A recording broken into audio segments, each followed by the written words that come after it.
ஜெபம் செய்வோம். அன்பும் இரக்கமுள்ள பரலோக பிதாவே, மனமகிழ்ச்சியான இந்த வேலைக்காக நன்றி ஸ்தோத்திரிக்கிறோம். காலையில் உடைய கிருபை புதிதாக இருப்பதற்காக நன்றி செலுத்துகிறோம். மீண்டும் ஒரு கிறிஸ்து பிறப்பின் நன்னாளை கொண்டாடவும், ஆண்டவரை உம்மை தொழுது கொள்ளவும், உம்முடைய பிறப்பின் ரகசியத்தை அறிந்து கொள்ளவும் நீர் பாராட்டின கிருபைகளுக்காக ஸ்தோத்திரம். உன்னதமானவன் மறைவில் இருக்கிறவன் சர்வ அளவு நேரில் தங்குவான். நான் கர்த்தரை நோக்கி நீர் அடைக்கலம், என் கோட்டை, என் தேவன் நான் நம்பியிருக்கிறேன் என்று சொல்வேன். எனக்கு தாசி வரும் பருவத நேராக என் கண்களை ஏறெடுக்கிறேன். வானத்தை பூமி உண்டாக்கின கத்திரத்திலிருந்து தாசி வரும்.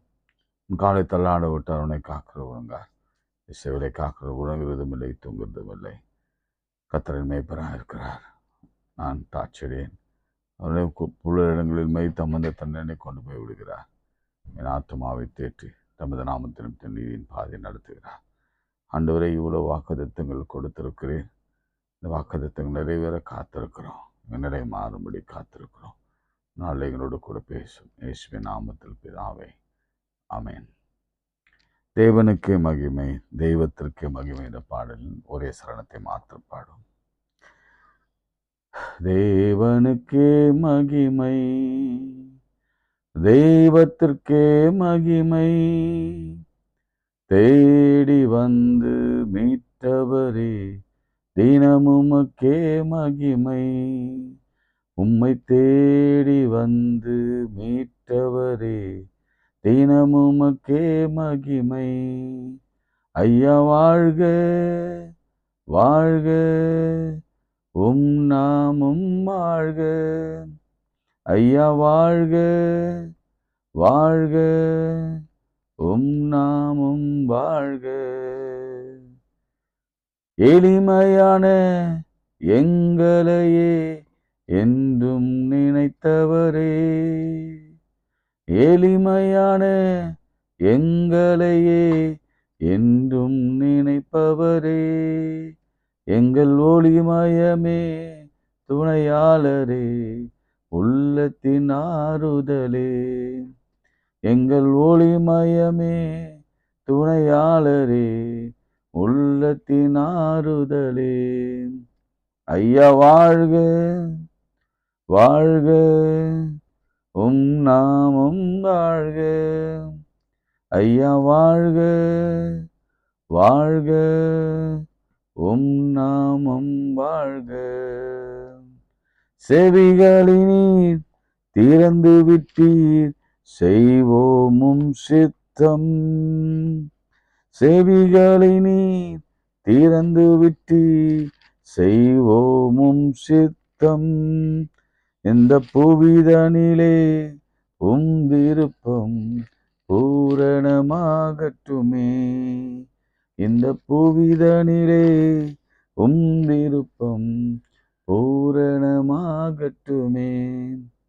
ஐயா வாழ்க வாழ்க, உம் நாமும் வாழ்க.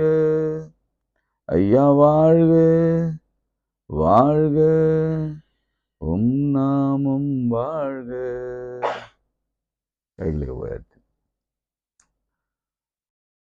ஆண்டவரே, எங்கள் பலவீனங்கள், எங்கள் நோய்கள், எங்கள் வியாதிகள், எங்களுடைய அவஸ்தைகள், எங்களுடைய அவசரங்கள், எங்கள் காலதாமதங்கள், எங்களுடைய வாழ்க்கை முறைகள் எல்லாம் நமக்கு தெரியும் சுவாமி.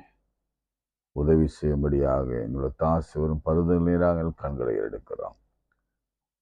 ஆண்டவரே, உடல் உறுப்புகளிலே இருக்கிற பிரச்சனைகள், கேன்சர் கட்டிகள், கண்களிலே காணப்படுகிற, எலும்புகளிலே காணப்படுகிற பிரச்சனைகள் எல்லாவற்றுக்கும் ஒரே தீர்வு எங்கள் குடும்பம் மருத்துவர் ஆகிய இயேசு கிறிஸ்து மாத்திரமே. குடும்பத்திலே காணப்படுகிற குழப்பங்கள், வேலையிலே காணப்படுகிற, ஊழியத்திலே காணப்படுகிற பிரச்சனைகள், வறுமை, கடன், இவை எல்லாவற்றுக்கும் ஒரே சொல்யூஷன் என் ஆண்டவர் இயேசு மாத்திரமே. கர்த்தர் உதவி செய்வீராக. என் நாமத்தினால் எதை கேட்டாலும் தருவேன் சொன்னவர். இயேசுவின் நாமத்தில் கேட்கிறோம் பிதாவே, ஆமென். மீகா 5ஆம் அதிகாரம் முதல் இரண்டாம் வசனத்தை நாம் வாசிக்கலாம். மைக்கா சாப்டர் 5:2. எப்ராத்தா எனப்பட்ட பெத்லகேமே, நீ யூதாவில் உள்ள 1000ங்களுக்குள்ளே சிறியதாயிருந்தும் இஸ்ரவேலை ஆளப்போகிறவர் உன்னிடத்திலிருந்து புறப்பட்டு என்னிடத்தில் வருவார். அவருடைய புறப்படுதல் அனாதி நாட்களாகிய பூர்வத்தினுடையது. இந்த வசனம் எதை குறிக்கிறது என்று சொன்னால், ஆண்டவராகிய இயேசு கிறிஸ்துவின் பிறப்பை குறிக்கிறது. பிரியமானவர்களே, இயேசு கிறிஸ்துவின் நாமத்தினாலே உங்கள் அனைவருக்கும் கிறிஸ்து பிறப்பின் நல்ல வாழ்த்துதலையும், கிறிஸ்து நமக்காக பிறந்தது ஒரு பெரிய அடையாளத்தை கொடுக்க போகிறார் என்பதையும் உங்களுக்கு வாக்குத்தத்தமாய் கொடுத்து நான் துவங்க விரும்புகிறேன். அவருடைய புறப்படுதல் அனாதி நாட்களாய் பூர்வத்தினுடையது. அப்படின்னா என்ன அர்த்தம்னா, ஆண்டவர் ஆரம்பத்திலேயே கர்த்தர் இயேசு கிறிஸ்து இந்த உலகத்தில் அனுப்ப வேண்டும் என்ற எண்ணம், நோக்கம் அவருக்கு பூர்வ காலத்திலே அனாதியாய். அப்படின்னா இப்போ ஜெனசிஸ்ல எங்கேயோ இருக்கணும், அப்படிதானே? ஸோ ஜெனசிஸ் நீங்கள் எடுத்துக்கொண்டீங்கன்னா, ஆதியாகமும் எடுத்துக்கொண்டீங்கன்னா உங்களுக்கு தெரியும். ஒரு வசனத்தை காண்பிக்கிறேன். 3ஆம் அதிகாரம் 15ஆம் வசனத்தை நான் உங்களுக்காக வாசிக்கிறேன். அனாதியாய் பூர்வ காலத்தில் உருவான திட்டம் அது. உன் ஸ்திரீக்கும் உன் வித்துக்கும் அவள் வித்துக்கும் பகை உண்டாக்குவேன். அவர் இயேசு, அவர் உன் தலையை நசுக்குவார், நீ அவருடைய குதுக்காலை நசுக்குவாய் என்றார். அப்போ ஆதாம் ஏவாள் பாவம் செய்து விட்ட பிறகு கர்த்தர் மனதிலே தோன்றின ஒரு நீண்ட நாள் ஒரு பிளான் என்னவென்று சொன்னால், இந்த மனு குலத்திற்கு போக வேண்டும், மனு குலத்திற்கு மகனை அனுப்ப வேண்டும், மனு குலத்திற்கு ஒரு எக்ஸாம்பிளா தெய்வத்தையே நாம் அனுப்ப வேண்டும், நாம் இறங்கி வர வேண்டும் என்பதுதான். இன்னும் அநேக வசனங்கள் உண்டு. உங்களுக்கு நேரம் இருந்தால் ஆதியாக 49:10, என்னாகும் 24:17, அப்புறம் ஏசாயா 9:7-14, அப்புறம் இப்போ நம்ம வாசிக்கிட்ட மீகா 5:2. அனாதியாய் அவருடைய திட்டம் இருக்கிறது. இன்றைக்கு ஒரு சின்ன வார்த்தையோடு நான் ஜெபிக்க நான் விரும்புகிறேன். எப்ராத்தா அப்படின்னா அந்த ஊர், ஆக்சுவலி அந்த ஊரின் பேரினுடைய விளக்கம் என்னன்னா, மீனிங் ஆஃப் எப்ராத்தா. சரி, ஊ இஸ் எப்ராத்தா. எப்ராத்தா ஊர் மாத்திரமல்ல, எப்ராத்தா என்பது ஒரு ஒரு கோத்திரத்தின் பெயர். கோத்திரத்தில் அந்த கோத்திரத்தின் பெயர் உடைய தகப்பன் யார் என்று சொன்னால் காலேப். காலேபின் பேரன், அந்த பேரன் வம்சத்தில் வருகிறது தான் இந்த எப்ராத்தா. அந்த பேரை வச்சு அந்த ஊர் செட்டில் ஆகுவாங்க. அதே மாதிரி பெத்லஹேம் என்று சொன்னால் அப்பத்தின் வீடு, எப்ராத்தா என்று சொன்னால் ஃப்ரூட்ஃபுல் என்ற அர்த்தம் அல்லது அபண்டன்ஸ் என்ற அர்த்தம். ஆனால் ஒரு காலகட்டம் வந்த பொழுது பெத்லஹேமிலே பஞ்சம் உண்டானது போல எப்ராத்தா தீக்கரையாக்கப்பட்டது. இது வரலாற்று உண்மை. எல்லாம் முடிந்தது, சுட்டரிக்கப்பட்டது, லைஃபே முடிந்தது, லைஃப் இஸ் க்ளோஸ்ட், என் வாழ்க்கையும் முடிந்தது என்ற ஒரு நிலைக்கு வருகிற பொழுதுதான் மீகா தீர்க்கதரிசியின் வழியாக 4000 ஆண்டுகளுக்கு முன்பாக ஆண்டுடைய வார்த்தை வந்தது. இன்றைக்கும் கூட என் வாழ்க்கையும் முடிந்தது, மை லைஃப் இஸ் கான், அவ்வளோதான், எல்லாம் முடிஞ்சது. கடனில், வியாதியில், பலவீனத்தில், பிரச்சனையில், துன்பங்களில், பலவிதமான அழுத்தங்களில், அவ்வளோதான் எங்கள் வாழ்க்கையே முடிந்தது என்று சொல்பவர்களுக்கு தான் இன்றைக்கி கிறிஸ்மஸில் ஒரு நல்ல செய்தி. ஆனால் எப்ராத்தா என்பது ஃப்ரூட்ஃபுல் தான், எப்ராத்தா என்பது அபண்டன்ஸ் தான். ஆனால் காலப்போக்கில் அந்த நகரம் மண்மேடா, சுக்குநூறா, திக்கரையா, சாம்பலா மாற்றிவிட்ட பிறகு அவங்க சொன்ன வார்த்தை, அவ்வளோதான், என் வாழ்க்கை முடிந்து போயிற்று என்று அலறினார்கள். பெத்லகேமிலே பஞ்சம் வந்தபோது ரூத், அவருடைய மாமியாகிய நொகோமி, அவருடைய கணவன், அவருடைய பிள்ளைகள் எல்லாரும் மோவாப் தேசத்துக்கு கடந்து போனது போலவே அந்த அந்த இந்த எப்ராத்தாக்கும் அப்படி ஒரு பின்னணி இருக்கிறது. இன்றைக்கு ஒருவேளை இந்த கிறிஸ்மஸ் நன்னாளின் அடுத்த நாளிலே, அதுதான் என் வாழ்க்கையில் ஒன்றுமே இல்லை, இனி என் வாழ்க்கை துளிர்க்காது, என்னுடைய அடிமரம் அறுக்கப்பட்டிருக்கிறது. இயேசு கிறிஸ்து பிறப்பில் அடையாளங்களை நீங்கள் பார்த்தீங்கன்னா உங்களுக்கு தெரியும்.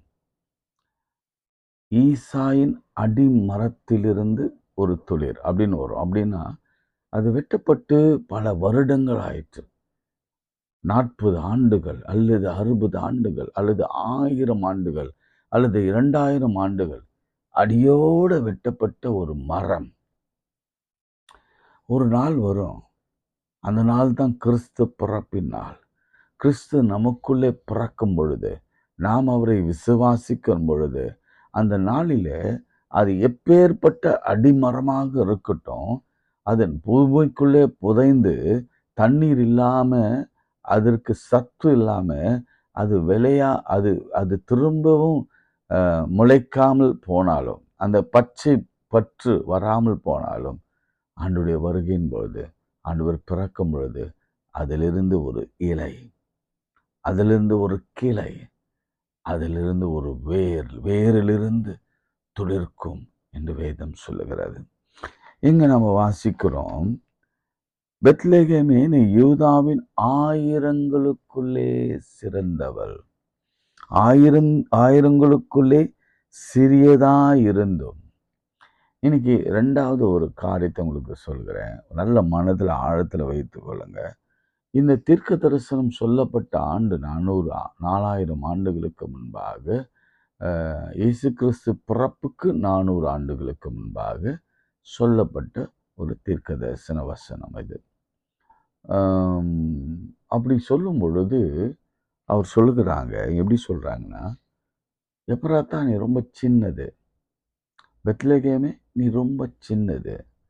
அப்படி இருந்தாலும் இன்றைக்கு ஒருவேளை, நான் முதல்ல என்ன சொன்னேன், நம்ம சுட்டெரிக்கப்பட்டிருந்தாலும், ஒருவேளை சாம்பலாய் நம்முடைய வாழ்க்கை போயிருந்தாலும், இனி வாழ்வே இல்லை என்ற நிலையிலே வந்தாலும், இனி துளிர்க்காது என்ற நிலை வந்தாலும், அடுத்த ஒரு நிலை என்னன்னா, நீங்கள் ரொம்ப சின்னது, நான் ரொம்ப சின்னவன். அதாவது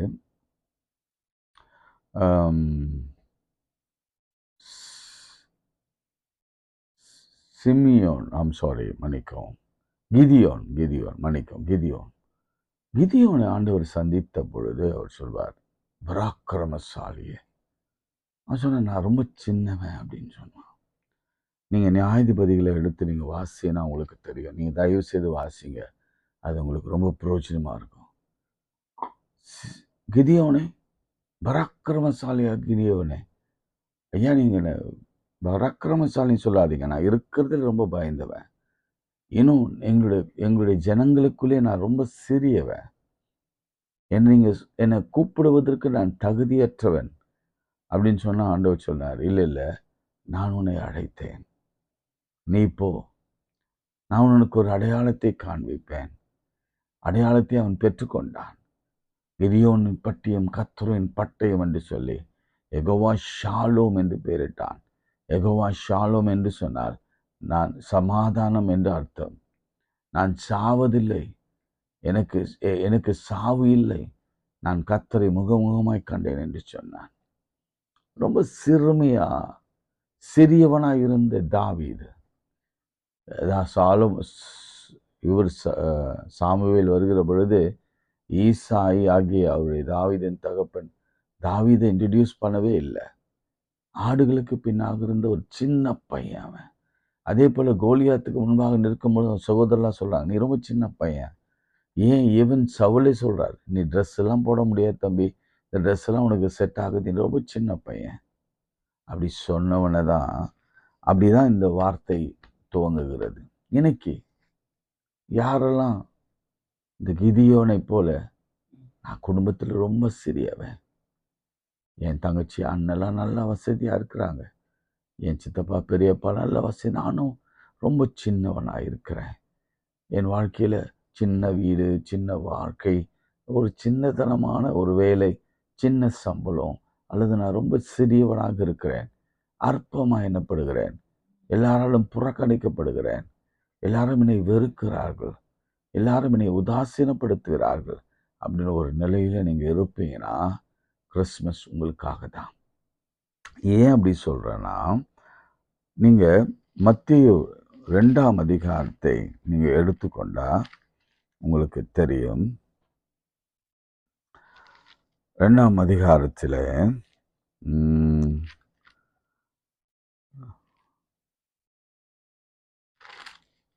மத்தேயு 2ஆம் அதிகாரம் எடுத்துக்கலாம். அதில் இயேசு கிறிஸ்து பிறப்பு பற்றி சொல்லும் பொழுது யூதை 6ஆம் வசனம், Matthew chapter 2 verse 6, 5லேருந்து வாசிக்கிறேன். அதற்கு அவர்கள், யூதாவில் உள்ள பெத்லெகேம் பிறப்பார், அது என்னவென்றால், யூதாயா தேசத்தில் உள்ள பெத்லெகேமே, யூதாவின் பிரபுக்களிலே நீ சிறியதல்ல. எப்படி மாறுது பாருங்க. பெத்லெகேம் எப்ராத்தா முதல்ல சொல்லும் பொழுது என்ன சொல்லப்பட்டிருக்கிறது? அப்படியே கையை வச்சு பாருங்க. 1000ங்களுக்குள்ளே சிறியது. அதாவது 1000 பேர் இருந்தால் அதில் ஒரு ஒரு ஒரு ஒரு சின்ன துளி தான், சின்ன பங்கு தான். 1000ங்களுக்குள்ளே சிறியது. ஆனால் இயேசு பிறப்பில யூதா தேசத்தில் உள்ள பெத்லெகேமே, யூதாவின் பிரபுக்களிலே நீ சிறியதல்ல. ஆண்டவர் எப்படிலாம் டிரான்ஸ்ஃபார்ம் பண்றார் பாருங்க. இன்னைக்கு உங்க வாழ்க்கையை அப்படிதான் மாற்றப் போகிறார். ஒருவேளை காலங்காலமாய் வாக்குரைக்கப்பட்டது சிறியது என்று சொன்னாலும், இயேசு கிறிஸ்து பிறந்த பிறகு அவருடைய அடையாளம் எப்படி தெரியுமா? நீ சிறியதல்ல. You are not so small. நீ சிறியதல்ல. நான் உன்னை பெரிய ஜாதியாக்குவேன், உன் எல்லையை நான் பெரிதாக்குவேன், உன் உன் உன் கூடாரத்தின் எல்லையை நான் விரிவாக்குவேன், உன் பிஸ்னஸை நான் பெரிதாக்குவேன், உன் வாழ்க்கையை நான் பெருசாக்குவேன். ஏனென்றால் எஸ்ஐயா 60 நீங்கள் வாசிங்கன்னா உங்களுக்கு தெரியும். சின்னவன் 1000, 22ஆம் வசனம், ஐசையா சாப்டர் 60:22, சின்னவன் 1000 சிறியவன் பலத்த சாதியுமாவான். சிறியவன் என்னவா? பலத்த சாதியாகுவான். நல்லா சொல்லுங்க, கையை உயர்த்தேன். பலத்த சாதியாகுவான். நீ சிறியதல்ல. கிறிஸ்மஸ் செய்தி என்ன தெரியுமா? ஒன் வேர்ட்ல சொல்வேன். What is the meaning of Christmas? What is the good news of the Christmas? What is the message of the good Christmas? You are not small. நீ சிறியதல்ல.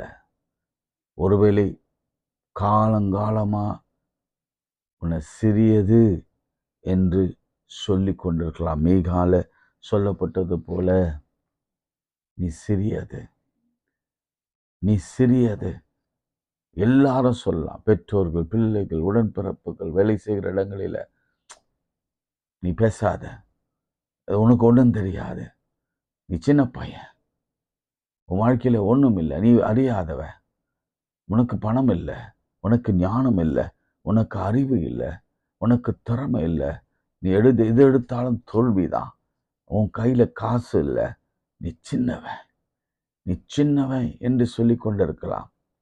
ஆனால் இன்றைக்கு குட் நியூஸ் என்ன தெரியுமா? ரொம்ப எளிமையாக நீங்கள் இந்த வருஷம் ஃபுல்லாக ஞாபகம் வச்சுங்க. நான் சின்னதல்ல, நான் சின்ன பிரபுக்களிலே நான் சிறியவன். அப்படின்னா நம்ம யாரும் நினைக்கிறோன்னா, ராஜாக்களாக, பிரபுக்களாக, பிரபுக்களின் ஒருவராக, எப்படி யோசேப்பு பிரபுக்களாக அவன் கவர்னராக மாற்றப்பட்டது போல, ரொம்ப சிறுமையும் எளிமையமான குழியிலிருந்து எடுக்கப்பட்டவன், அடிமையாக விற்கப்பட்டவன், சிறைச்சாலையில் இருந்தவன், ராஜாக்களோட பிரபுக்களோடு கூட. அதனால தான் சாமுவேல் முதலாம் சாமுவேலில் பார்க்கிறோம், அண்ணால் பாடின பாடல் அப்படி தான் இருக்கும். சிறியவனை புழுதிலிருந்து எடுத்து எளியவனை குப்பையிலிருந்து உயர்த்துகிறார். சிறியவனை புழுதியிலிருந்து. நான் 3 வசனத்தை மாத்திரம் நீங்கள் இந்த கிறிஸ்மஸ் நல்ல செய்திக்கு ஞாபகம் வச்சுக்கோங்க. Matthew 2:6, Micah 5:2, அதுக்கப்புறம் Isaiah chapter 60:22. இல்லை அதானே சொன்னேன், 60:22. 1 சாமுவேல், 1 Samuel chapter 2:8. அதில் சொல்லுது, பிரபுக்களோடு உட்காரவும் மகிமுள்ள சிங்காசனத்தை சுதந்திரிக்கும் பண்ணுவார். பூமியின் அஸ்திபாரங்கள் கர்த்தருடையது, அவையில் அவரே பூச்சக்கரத்தை வைத்தார். What is Christmas? What is Christmas? நீங்கள் சின்ன குழந்தைங்களுக்கு, உங்கள் பக்கத்து வீட்டில் இருக்கிறவங்களுக்கு, கிறிஸ்துவை அறியாதவர்களுக்கு நேற்றெல்லாம் நீங்கள் நிறைய மெசேஜ் கேட்டிருப்பீங்க. ரொம்ப இறையல் அழுத்தங்கள்லாம் நமக்கு அவசியம் இல்லை. நமக்கு தேவையான ஒன்று தான் கர்த்தர் இன்றைக்கு கொடுக்கிறார். You are not small.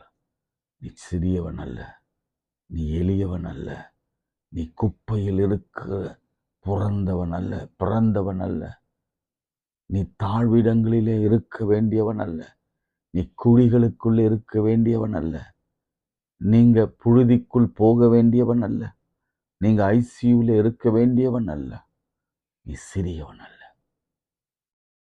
நீ பிரபுக்களிலே சிறியதல்ல, நீ பிரபுக்களிலே பெரியவன். இதை மனதில் எழுதுங்க. உங்க பிள்ளைகளுக்கு சொல்லுங்க, அப்பா நீ லோவா ஃபீல் பண்ணாத தம்பி.